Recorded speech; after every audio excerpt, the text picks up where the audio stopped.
Too good, too good.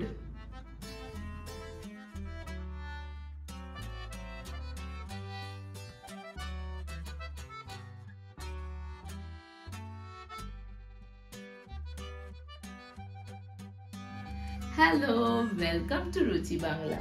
আজ তোমাদের জন্য নিয়ে এসেছি একদম পারফেক্ট বাঙালি স্বাদের ডিম পাতুরি। কলা পাতায় মোড়ানো মশলাদার ডিম যেন স্বর্গীয় স্বাদের লাগে, তাই না? চলো কিভাবে বানাবো সেটা আজকে আমরা দেখে নিই।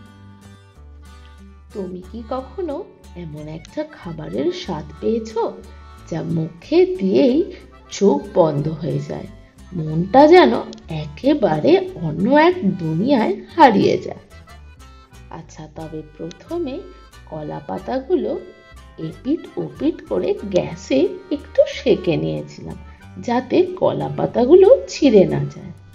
প্রথমে ডিমগুলোকে সেদ্ধতে বসিয়ে দিয়েছিলাম। একটু সামান্য নুন দিয়ে দিয়েছিলাম, কারণ ডিমের খোসাগুলো যাতে ইজিলি বেরিয়ে আসে। ডিম পাতুরি ঠিক তেমনই এক জাদুকরী পদ, যা শুধু স্বাদের নয়, স্মৃতিরও এক অবিচ্ছেদ্য অংশ। এখানে আমি 1 কাপ পোস্ত, 4 চামচ সাদা সর্ষে আর 1.5 চামচ কালো সর্ষে নিয়ে নিয়েছিলাম। সবগুলো ছোট মিক্সার গ্রাইন্ডারে ঢেলে দিয়ে 1 চামচ নুন দিয়ে ভালো করে গুঁড়িয়ে নিয়েছিলাম। আমি ছোটবেলা থেকেই পাতুরির বড় ভক্ত, বিশেষ করে যখন আমার ঠাকুরমা কলা পাতায় মুড়ে সর্ষে আর মশলার এক অপূর্ব মিশ্রণে রান্না করত এই খাবারটা।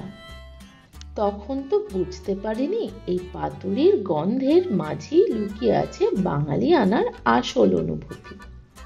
এবারে বেশ কিছুটা পরিমাণে কাজু বাদাম নিয়ে নিয়েছিলাম আর 8টা কাঁচা লঙ্কা দিয়ে দিয়েছিলাম, দিয়ে ভালো করে গ্রাইন্ডারে মিক্স করে নিয়েছিলাম, সামান্য একটু জল ঢেলে দিয়ে।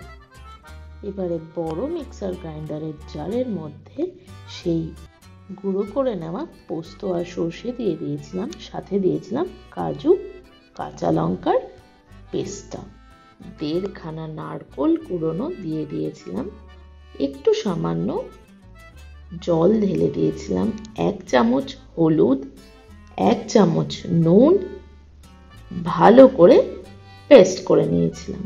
তারপরে নামিয়ে দেখলাম আর একটু জলের প্রয়োজন আছে, যতটা লেই করা হবে ততটা বেশি টেস্টি হবে। 2টো কাঁচা লঙ্কা চিড়ে আর 1 চামচ চিনি দিয়ে দিয়েছিলাম। যেহেতু আমি এখানে অনেক কটা ডিমের পাতুরি বানিয়েছিলাম, তাই জন্য পেস্টটাও আমাকে অনেকটা পরিমাণেই বানাতে হয়েছিল।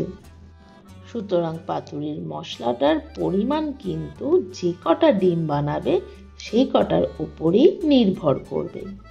কি সুন্দর, দেখতেই পাচ্ছ পাতুরির মশলাটা আমাদের তৈরি হয়ে গেছে।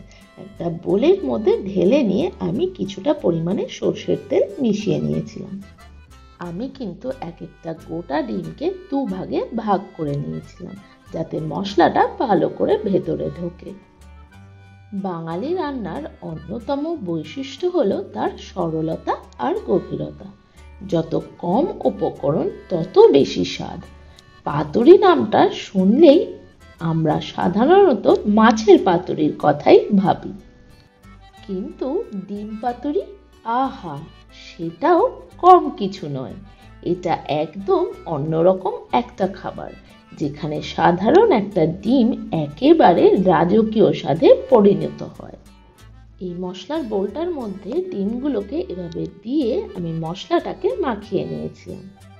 এবারে কলা পাতার মধ্যে কিছুটা পরিমাণে সর্ষের তেল ঢেলে দিয়ে ওটাকে মাখিয়ে নিয়ে ওই ডিমগুলোকে মশলা সমেত দিয়ে দিয়েছিলাম। ওপর দিয়ে একটা কাঁচা লঙ্কা দিয়ে কলা পাতাটাকে মুড়িয়ে নিয়ে একটা সাদা সুতোর মাধ্যমে আটকে দিয়েছিলাম।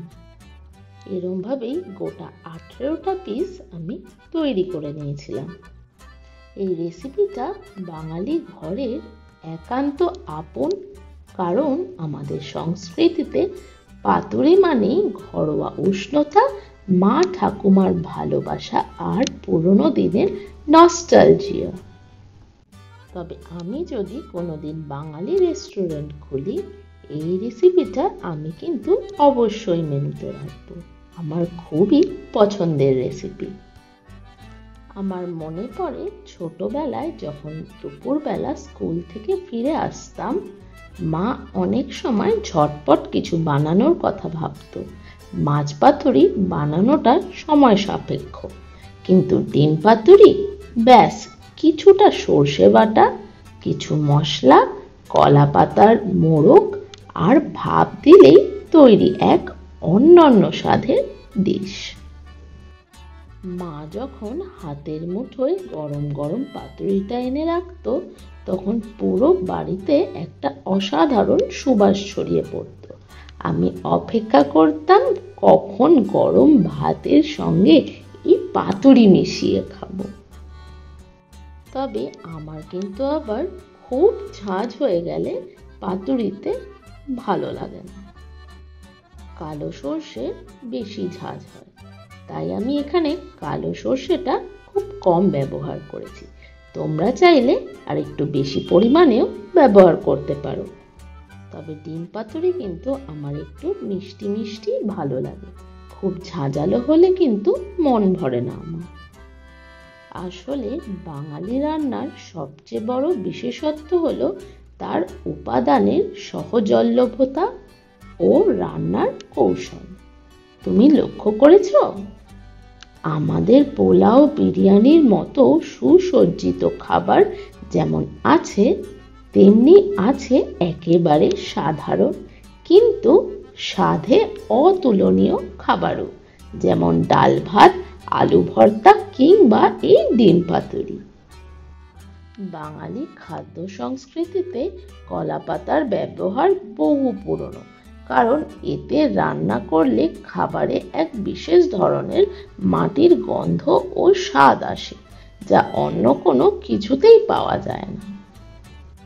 এবারে আমি বড় প্যানের মধ্যে কিছুটা পরিমাণে সর্ষের তেল ঢেলে দিয়েছিলাম, দিয়ে তেলটাকে সাইডগুলোতে ভালো করে ব্রাশ করে নিয়েছিলাম।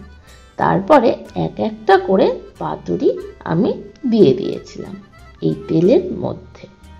তবে মনে রাখতে হবে গ্যাসের ফ্লেমটা কিন্তু লো টু মিডিয়াম হিটে থাকবে। আমি 10 মিনিটের জন্য ঢাকা দিয়ে রেখে দিয়েছিলাম। 10 মিনিট পর ঢাকাটা তুলে নিয়ে অপোজিট সাইড করে সবকটা পাতুরি আমি উল্টে দিয়েছিলাম। উল্টে দেওয়া পাতুরিগুলো আমি 10 মিনিটের জন্য আবার রেখে দিয়েছিলাম ঢাকা দিয়ে। এটা শুধু স্বাদের জন্য নয়, বরং এর সহজতাও এক বড় কারণ। মাছের পাতুরি বানাতে গেলে মাছ ঠিকঠাক রাখতে হবে, কাটা বাছতে হবে, কিন্তু ডিম একদম ঝামেলাহীন। তাছাড়া এমন অনেক সময় গেছে যখন হঠাৎ অতিথি এসে পড়েছে, ঘরে বিশেষ কিচ্ছু নেই, তখন এই ডিম পাতুরি একেবারে ত্রাণকর্তার মতো এসে হাজির হয়েছে। সহজেই বানিয়ে ফেলা যায়, কিন্তু স্বাদে এতটাই অসাধারণ যে খাওয়ার পর সবাই অবাক হয়ে যায়। এই খাবারটার প্রতি আমার ভালোবাসা এতটাই গভীর যে মাঝে মাঝে মনে হয় যদি প্রতিদিন খেতে পারতাম। এটা শুধু একটা খাবার নয়, এটা আবেগ। মনের মধ্যে যখন পুরনো দিনের স্মৃতির ঝড় ওঠে, তখন এক প্লেট গরম ভাত আর ডিম পাতুরি হলেই যেন সব কিছু ঠিক হয়ে যায়। তুমি যদি এখনো না ট্রাই করে থাকো, তাহলে একবার বানিয়ে দেখো। গরম গরম ভাতের সাথে মাখিয়ে খাওয়ার আনন্দই আলাদা।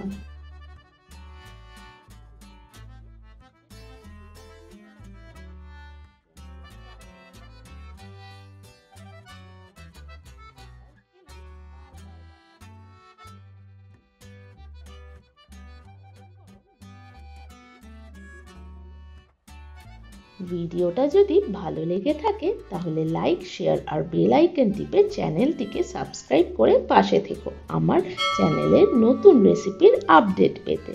আমি কিন্তু তোমাদের মতামত শুনতে খুব ভালোবাসি, কমেন্টে জানিও কেমন লাগলো। আজ তাহলে এখানেই শেষ করি। ভালো থেকো, সুস্থ থেকো, টাটা।